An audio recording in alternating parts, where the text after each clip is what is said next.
Artificial radio signal की तलाश में खगोलवेदी 60 वर्षों से अधिक समय से अंतरिक्ष में आग टिकाए बैठे हैं।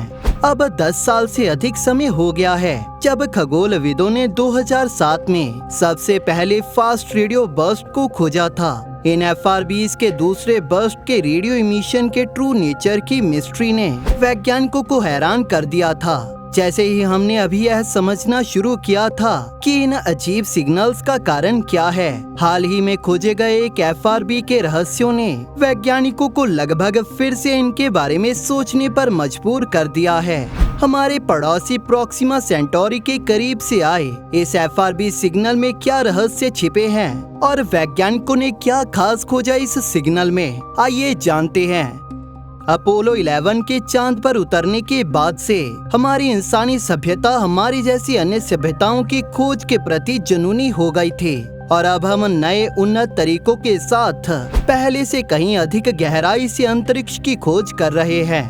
इन एलियन सिविलाइजेशन को खोजने का एक नया तरीका FRB सिग्नल्स की तलाश करना है। फास्ट रेडियो बर्स्ट ऐसे एलियन सिविलाइजेशन के साइंस के तौर पर एक एग्जाम्पल हो सकते हैं और सबसे खास बात ये है कि अंतरिक्ष रेडियो वेव्स के इन अल्ट्रा फास्ट बर्स्ट से भरा पड़ा है जो केवल 1 या 2 मिलीसेकंड के लिए चमकते हैं और इसके बाद भी यह रेडियो इमिशन के कुछ सबसे ब्राइटेस्ट सोर्स हैं। दोस्तों, ये FRBs 2 तरह के रहते हैं, एक रिपीटर्स और दूसरे वन ऑफ्स, जो इनके नेचर के बारे में हमें बहुत कुछ बताते हैं। दोस्तों, इन FRBs के पीछे की सबसे आम एक्सप्लेनेशन कैटाक्लिज्मिक इवेंट्स पर बेस्ड है जो विशाल अंतरिक्ष में होते हैं, जैसे कि ब्लैक होल द्वारा एक न्यूट्रॉन स्टार को निगल लिया जाना, एक न्यूट्रॉन स्टार के एक व्हाइट ड्वार्फ या सुपरनोवा में क्रैश हो जाना। इन FRBs का ज्यादातर हिस्सा वन ऑफ FRBs होते हैं, यानी कि ये केवल एक बार फटते हैं और फिर हमेशा के लिए गायब हो जाते हैं। लेकिन अगर एक फास्ट रेडियो बर्स्ट समय समय पर होता है तो ऐसा माना जाता है कि रेडियो इमिशन के इन आउटबर्स्ट को वहाँ किसी द्वारा नियंत्रित किया जा रहा है। जब FRBs का पता लगाने की बात आती है तो सबसे बड़ी चुनौती न केवल ये रहती है कि वह हमसे अरबों प्रकाश वर्ष दूर मौजूद होते हैं, बल्कि वह बहुत कम समय के लिए रहते हैं। यहाँ तक कि ऐसे शक्तिशाली सिग्नल भी जो हमारे तारे द्वारा 100 वर्षों में छोड़ी गई ऊर्जा जितनी ऊर्जा कुछ पलों में छोड़ते हैं, उन्हें खोजना भी हमारे लिए काफी मुश्किल रहता है।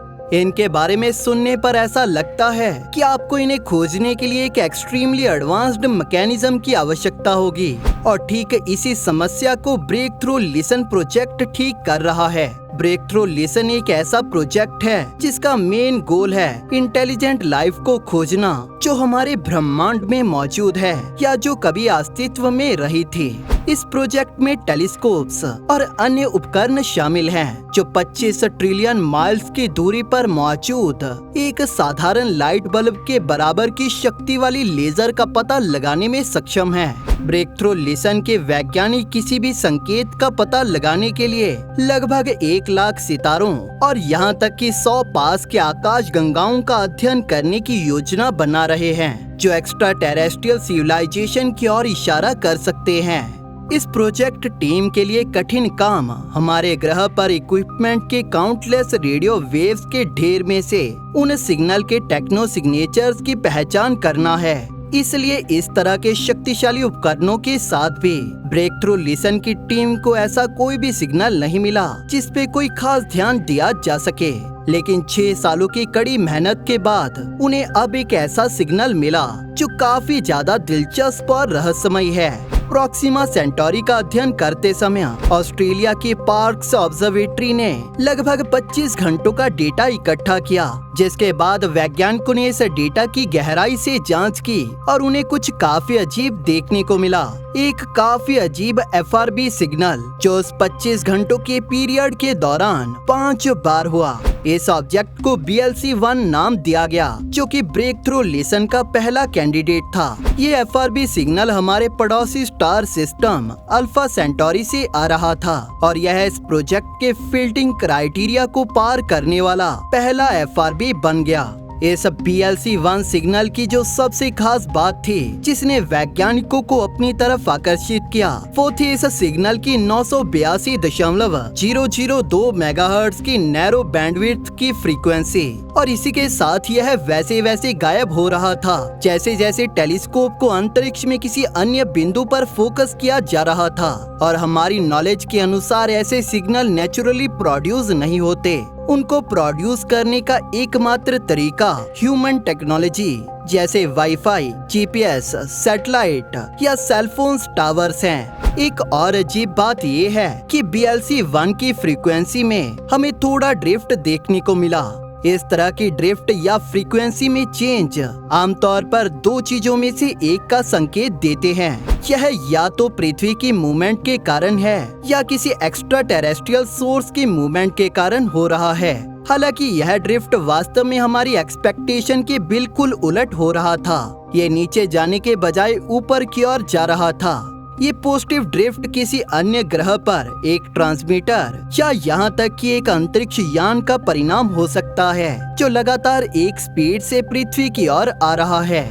लेकिन चिंता ना करें, क्योंकि जब खगोलविदों ने अल्फा सेंटोरी सिस्टम में मौजूद ग्रहों के मोशन के साथ ड्रिफ्ट की तुलना की तो उन्हें एक भी मैच नहीं मिला। इसीलिए इस बात की भी संभावना है कि BLC-1 किसी बहुत दूर के स्थान से हम तक पहुंचा हो, अल्फा सेंटोरी से भी परे से, और इसीलिए ये सिग्नल हमारे पड़ोसी स्टार से नहीं आ सकता। तो इस BLC-1 का असली ओरिजिन क्या है? अभी तक वैज्ञानिक इस प्रश्न के लिए किसी भी उत्तर तक पहुंच नहीं पाए हैं। कुछ का मानना है कि रेडियो इमिशन किसी प्रकार की टेक्नोलॉजी से आ रहा है जिसे हमने अंतरिक्ष में भेजा है, और अन्य का कहना है कि यह एक अननोन नेचुरल अकरेंस हो सकते हैं। फिर भी यह विचार कि यह सिग्नल एक स्पेसिफिक डिवाइस से बना है, यह सबसे अच्छी सिंपल एक्सप्लेनेशन है। हालांकि इससे जुड़ी ज्यादातर थ्योरीज ह्यूमन इंटरफेरेंस के आसपास बनी है, जैसे आसपास के माइक्रोवेव, सेलफोन्स, एयरक्राफ्ट्स और यहाँ तक कि सैटेलाइट्स इनके पीछे का कारण हो सकते हैं। इसके साथ इसकी भी काफी संभावना हो सकती है कि यह किसी दूसरी सभ्यता द्वारा हमें भेजा गया एक सिग्नल हो, भले ही वह हमारे पड़ोसी ना हो। और अगर ऐसा है तो मिल्की वे पूरी तरह से इंटेलिजेंट कम्युनिकेटिंग सिविलाइजेशन से भरी हो सकती है। आप में से ज्यादातर शायद ये सोचते होंगे कि क्या होगा अगर हम अनुमान लगाना बंद कर दें और केवल उन्हें इसका उत्तर दें, तो इस तरह के निर्णय का रिजल्ट क्या हो सकता है। अगर हम मानते हैं कि यह किसी अन्य इंटेलिजेंट सोसाइटी द्वारा हमें संपर्क करने का प्रयास था, तो हमें यह भी मान लेना चाहिए कि अगर दोनों सभ्यताएं 10 अरब साल पुरानी आकाशगंगा में मौजूद हैं, इसीलिए वे ऐसी टेक्नोलॉजीज को डेवलप करने के लिए काफी समय से वहां हैं। इसका सबसे बड़ा फायदा जो हम इंसानों को होगा कि हम उनसे बहुत कुछ सीख पाएंगे।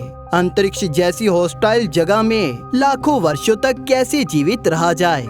अगर वे ऐसा कर सकते हैं तो हमारी सफलता की संभावना भी काफी अधिक है।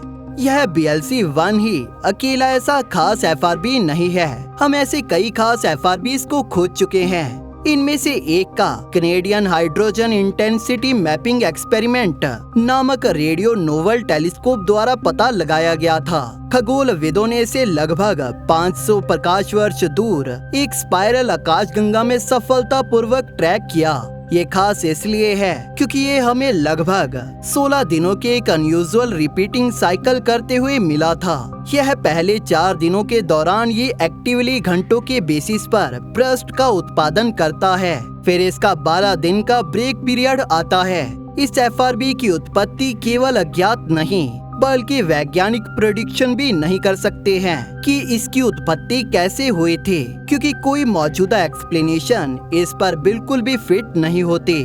अब के लिए ऐसा लगता है कि जितने अधिक खगोलविदी फास्ट रेडियो बर्स्ट के बारे में खोजते जा रहे हैं, ये सिग्नल उतने ही अजीब होते जा रहे हैं। तो वैज्ञानिक इनके बारे में जानने के लिए इतनी मेहनत क्यों कर रहे हैं? कुछ वैज्ञानिकों के अनुसार ये FRBs यूनिवर्स की एवोल्यूशन, टाइप ऑफ मैटर और अंतरिक्ष में इसके डिस्ट्रीब्यूशन पर लाइट डालते हुए कैमरा की फ्लैश के रूप में काम कर सकते हैं। जब हम एक बार इन चीजों के बारे में विस्तार से जान लेंगे तो हम स्पेस एक्सप्लोरर बन सकते हैं। अब तक हमने लगभग 1000 फास्ट रेडियो बर्स्ट की खोज की है, लेकिन उनमें से केवल 15 की ही सफलतापूर्वक लोकेशन पता चल पाई है। इसीलिए इन सिग्नल्स में से अधिकांश का अभी तक अध्ययन किया नहीं गया। और भले ही हमें अभी तक एक एलियन टेक्नो सिग्नेचर नहीं मिला, इसका मतलब ये नहीं है कि हम ऐसा कुछ आने वाले भविष्य में नहीं कर सकते हैं।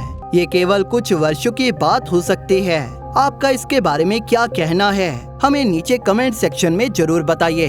अगर आपको ये वीडियो पसंद आई तो इसे लाइक और शेयर जरूर करें और इसी तरह की वीडियोस देखने के लिए हमारे चैनल को सब्सक्राइब जरूर कर लें और बेल नोटिफिकेशन ऑन करना ना भूलें, ताकि नई वीडियोस की नोटिफिकेशन आपको अपलोड होते ही मिल जाए। Thank you for watching. दोस्तों, इस वीडियो को अंत तक देखने के लिए आप सभी का धन्यवाद।